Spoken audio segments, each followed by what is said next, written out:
I mentioned that you've played this style before in your career, but you kind of reinvented West Virginia basketball. Take me back a couple years ago when you decided, you know what, we're just going all out, press Virginia, we're going to get after people for 40 minutes. Why did I do it? I don't like to lose. We had a bad year. And I didn't think, we played as hard as what we normally do, and I wasn't sure that we could win in the half court in the Big 12. And so I sought out my old friend Kevin Mackey, and I spent some time with Kevin, and because this is different than what we did at Cincinnati. Cincinnati was more three-quarter court. It was a lot more zone principles. And anyway, talked to Kevin, and Kevin was great, and actually he was fantastic. And I still bounce things off of him when I can't figure something out. Kevin Mackey, of course, famously coached Cleveland State to some upsets in the NCAA tournament. They had Mouse McFadden and kind of one of those basketball wizards that people inside the game, especially people who know anything about the state of Ohio, know he's brilliant basketball mind as he's been in the professional ranks ever since. Bob Huggins joining us on the Doug Gottlieb Show here on CBS Sports Radio. The kids like it, though, too, right? I mean, when you said this is how we're going to play, and they embraced it almost immediately, no? I don't generally let them vote on that, Doug. No, they like it. I mean, they really have embraced it. It's a lot of work.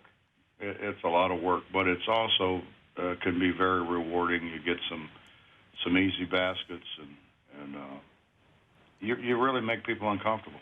No question about it. Bob Huggins style, this style makes people uncomfortable. The only downside to it is the kids are playing at such a furious rate, and they're so hard that they turned over a lot in turn. You turned into this game to where it can be wild. What's that like for you? Because because you are who you are, TV cameras on you, so we get your reaction sometimes when a guy throws the ball into the stands. But you got him playing so fast and so hard that occasionally you got to be okay with some of the turnovers. What's that like for you internally? Well, throwing it in the stands, Doug, getting all that bad, it's when they throw it to the other team. Yeah. You don't want live ball turnovers. I just kind of look at it as our guys being very charitable. They are very charitable. In New York, Temple turns it over 19 times, we turn it over 18 times. So we kind of,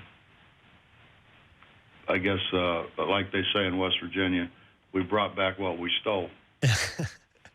Bob Huggins joined us. What did it mean for you guys to go in and beat a program, not just beat Virginia, but beat them on their home floor? I don't know, Doug. I hope we're past that.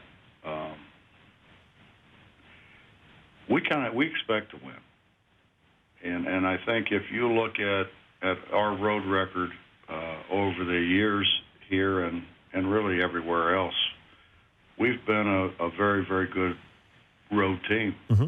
Because people get all hung up on, playing on the road and playing before, sellout crowds. And, we kind of heard that going into Virginia, and it's a great crowd. I mean, it's 14,000 plus. But, they can't block a shot. They can't make a steal. They can't make a free throw. They can't make a goal. So I don't know why somebody standing there screaming at you would bother you. And that's kind of the approach that we've always taken with our guys is let's just go play. I mean, it's still them against us. It's not, we're not playing 14,000 people. We're still 5-on-5. What about Kansas? Scott Drew was joined us earlier, and we asked him about the difficulty in finally taking down Kansas to top the Big 12. You've had some absolute wars. A couple years ago inside Fog Allen, it felt like you had them, but they got away from you. What's that struggle like? You've taken West Virginia back to the Final Four, but since joining the Big 12, you haven't been able to win the league title. What's that like for you? Well, see, I don't think it's Fog Allen. I don't think Fog Allen has anything to do with it. I think they've had probably maybe next to Kentucky more first-round picks, more draft picks, more pros. So you're playing against great players. And by the way, the guy on the bench can coach. So, sometimes you play against great players and the guy can't coach, and you think, well, maybe we got a chance. And then, sometimes you play against a great coach and he doesn't have great players. They continue just to reload at Kansas, and they've got great players. They've got great players, and Bill does a great job of coaching them. That's to me, that's a harder thing to beat than playing in some building. When you add in like your wins at Walsh College, you're 3 wins away from 800, right? That's what I'm told. Yeah, I don't look backwards. So they've kind of made a big deal about it. So I hear a great deal here in Morgantown, but I don't honestly. I didn't know. My wife actually asked me, how many more wins do you need for 800? I said, I have no idea. That was the beginning of the year. So I don't look backwards. Yeah, but as a guy who's a son of a coach, to make it to Hall of Fame status, to win 800 games, to take a couple of schools, including your school, to the Final Four, like that's. I mean, I don't know what your thoughts were when you got into the business, but that's doing it. That's making it. That's legend. That's legend. I don't know what the over under is, but you definitely hit the over. Like that's an incredible accomplishment, Coach. Well, I know, but that's what we're supposed to do, isn't it? I mean, that's kind of we're supposed to give our guys, put our guys in a position to give them the best chance to win. That's what I think coaches do. From a basketball standpoint. I mean, we obviously need to do a whole lot of other things to help young people grow into responsible adults. But that's what we're supposed to do. We just. You do the best job you possibly can of giving them all the information and trying to train them in a way that they're going to be successful. Toughest guy you've ever coached?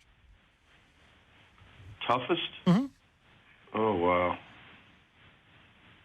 Not like fake toughest, because nothing fools you. You can't fool you, right? Like there's some guys that are fake tough, fans think are tough. In your heart of hearts, they're soft. Well, to you. If you're talking about if it was a fight, Curtis Bostic, he was a state champion kickboxer. What about basketball tough?